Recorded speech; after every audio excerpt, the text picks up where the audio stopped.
Hello everyone, সবাই কেমন আছেন? Welcome back to my another blog. And আলহামদুলিল্লাহ আমি আল্লাহর রহমতে অনেক ভালো আছি। অ্যান্ড আমি আশা করি আপনারা সবাই ভালো আছেন এবং সুস্থ আছেন। তো আমি সকাল সকাল ঘুম থেকে উঠে পড়লাম। ওঠার পরে যে আমি ব্রাশ করব, অ্যান্ড ব্রাশ করার পর আমার কিছু কাজ আছে। তারপর আমি যখন উঠছি, উঠে আমি খালি নানির সাথে ঝগড়া করতেছি। নানু বলতেছে সকালে 5টা বাজে ডাক দেয়, জানেন ভাই? তো আমি বললাম যে আমি স্কুল খুললে তখন আরাম করতে পারবো না, তোমার মেয়ে গেছে এখন আরাম করতে পারবো না, তুমিও আমার জীবনটা শেষ করো, তোমার মেয়ে তো আমার ঘুমাতেই দেয় না, সারা দিন রাত 24 ঘন্টা খালি অত্যাচার করে। আমার জীবনে কি একটু সুখ নাই? তারপরে আর কি করার, নানির সাথে একটু পক্কর চক্কর কথা বলার পরে গান্ডা ঘুম থেকে উঠলাম। অ্যান্ড উঠার পরে এই যে আমার একটা পায়জামার একটু প্রবলেম ছিল নিচে, যার কারণে আমি একটু কেটে ফালাইছি। অ্যান্ড ফালাই দেওয়ার পর এখন সিলি করতে হবে, তাই আমি এই যে এখন সিলিটা করে নিচ্ছি। অ্যান্ড মনে হচ্ছে না যে আমি মারামারি করতেছি, বাট আমি কিন্তু মারামারি করতেছি না, স্পিডটা বাড়াই দিচ্ছি, কারণ যে এরকমভাবে ভিডিও করছে ওই রকমভাবে ভিডিও তো আর আপনারা দেখবেন না। এখানে রোদ আসতেছিল জন্য মেবি ভিডিওটা ভালো হয় নাই, তবুও আমার কাছে ভালো লাগে। আমার ভিডিও এডিটিং করতে ভালো লাগে না, যার কারণে আমি যেরকমভাবে ভিডিও করি আমার রিয়েল ক্যামেরাতে ভিডিও পোস্ট করে দিই। অ্যান্ড তারপরে যে আমি রেডি হয়ে বাজারে যাচ্ছি, কারণ আমার একটা ফ্রেন্ডের সাথে দেখা করতে হবে, প্লাস আমার ভাবির কাছে আমার একটু দরকার আছে, যার কারণে আমি বের হয়ে বললাম। অ্যান্ড আমি গোপালে একটা ছোট্ট দেখে একটা টিপ দিছিলাম, তো আমার কাছে মনে হলো মেবি টিপ দিয়ে আমার ভালো লাগতেছে না, তাই আমি টিপটা খুলে পেলাম। কিন্তু আপনারা কিন্তু কমেন্ট করে জানাবেন যে টিপ দিয়ে কি ভালো লাগছিল নাকি লাগে নাই। তো শোরুমে আসার পরে এই যে দেখেন আমার বিআই, এই যে আকাশ ভাই, আবার ওইটা হচ্ছে আরেক স্কুলের মাস্টার। তো আমি সবার সাথেই সবার পরিচয় করাই দিলাম। অ্যান্ড আমি এই ভিডিওর স্ক্রিপ্টটা নিয়ে নিলাম, ওখানে যে ভালোই মজা টজা করলাম। অ্যান্ড তারপর ফাইনালি এই আমার গাদা চুদা বন্ধুর কাছে চলে আসলাম। তবা যাই হোক, এটা মুখ দিয়ে বের হয়ে গেছে, কেউ কিছু মনে করবে না। তো আমার এই ফ্রেন্ডের বুঝছেন বউ লাগবে, বউয়ের আর কিছু থাকুক বা না থাকুক একটা বাচ্চা থাকতেই হবে, গরিব হোক ভিখারি হোক, পা থাকুক হাত থাকুক না থাকুক একটা বাচ্চা থাকতে হবে, কারণ ও বাচ্চা দিতে পারবে না আর কি।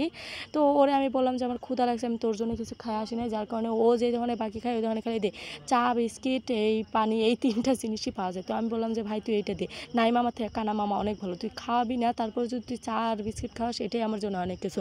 তোর সাথে খাইয়া মারামারি কইটা টইটা এই যে চলে আসলাম আবার দোকানে এসে। আমি দেরি করতেছি কারণ আমার আম্মু আসবে ঢাকা থেকে, আম্মুরে একদম রিসিভ করে নেওয়ার পরে বাসায় যাব। বারবার আর উঠতে ভালো লাগে না, বারবার বাসায় যাইতেও ভালো লাগে না। তারপরে যে দেখেন আমার আম্মুরে নিয়ে একদম ক্যান্টানায় চইরা পড়লাম হচ্ছে অটোতে। আর এদিকে বাবু খেলে আমার বাবারে ডাকতেছে, বলে দা দা দা দা ওরে বাবারে। আমিও মনে হয় না যে আমার বাপরে এতবার ডাকি। তারপর আমি আম্মুর ব্যাগটা খাস্তায় দেখি যে আম্মু সকালবেলা বের হয়েছে নুডলস খাবে গাড়িতে, তাই নুডলস নিয়ে আসছে রান্না কইরা, বাট খাইতে পারে নাই। তো কী হয়েছে, আমার নুডলস এত ফেভারিট তাই আমি খাইলাম, মা না পারুক আমি তো পারি না, কি করেন, আমার সেই ভালো লাগে। তারপর আমি খাওয়ার পরে নিজের চপাটিটা একটু দেখালাম, কারণ আমার মনে হলো যে আমার চাঁদ মুখটা আপনারা অনেকক্ষণ দেখে নেই। আর অনেকে বলবে যে নিজের চেহারা নিয়ে অহংকার করো, ভাই অহংকার করার কি আছে? আল্লাহ আমাকে একটা সুন্দর চেহারা দিছে, সব দিক দিয়ে ভালো দিছে, তো এতে অহংকার করার কি আছে? এটাও কি বলা যাবে না? যাই হোক, এটা আপনারা বুঝবেন না। তো আমি এখানে দুধ নিতে আসছি, দুধ নিতে এসে এই যে দেখেন দুধ নিয়ে আবার বাসার ভিতর ফেরত যাইতেছি। বাসায় না গেলে তো হবে না, আগে বাবুর দুধ তো বেশি না হতে এখন কম না হয়, কারণ বাবুর তো এখন বাড়তি খাবার অ্যাড করা হয়েছে।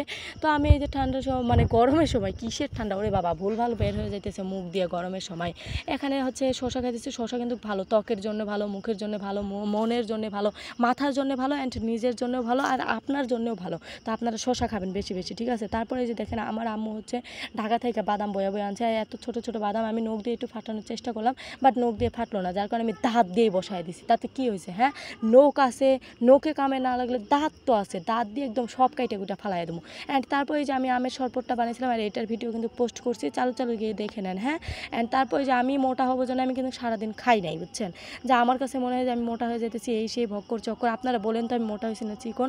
আমার আম্মু খালি বলে হ্যাঁ তুই মোটা হয়ে গেছিস, তোরে তো এখন তোর জায়গাটা বের করা লাগবে, বোকা দেয় খাই না জন্য। তাই আম্মু জোর করে খাওয়াই দিলেন। তারপরে যে নানির কাছে বইছি, ভাই যাদের নানি আছে তারা কিন্তু ভালো করে জানে যে নানির কাছে বসলে মাথা নিয়ে যে তেল দিয়ে দেন, তাহলে নানি যে কি আখেরি গালিগুলো দেয়, চুলের এইটা হয়েছে, চুলের ওইটা হয়েছে, তেল দিই না ওই দিই না। দেখেন আমার নানি যেমনি চুল নিয়ে, আর এদিকে আমার বইকে টুকে যাইতেছে, আমি ওদের বকন টকন শুনে একদম পুরাই শেষ। আমি বলছি আমি উঠে যাবো, কিন্তু তখন তো আরও দিল বোকা, আখেরি গেলে। এই যে দেখেন আমি আবার প্যাক করে ঝগড়া করতেছি নানির সাথে, আর এই যে এমনভাবে টান দিল রে ভাই। তো তারপরে যে আমি ঘুমাই পড়ছিলাম, সন্ধ্যার সময় উঠে যে আমার আম্মু রান্না করবে, যার কারণে আমার আম্মুর একটু খেয়ার এনে দিলাম। অ্যান্ড আজকের ভিডিও এই পর্যন্তই, সবাই ভালো থাকবেন, আমার জন্য শুভকামনা করবেন, অ্যান্ড আমিও আপনাদের জন্য শুভকামনা করবো। আসসালামু আলাইকুম।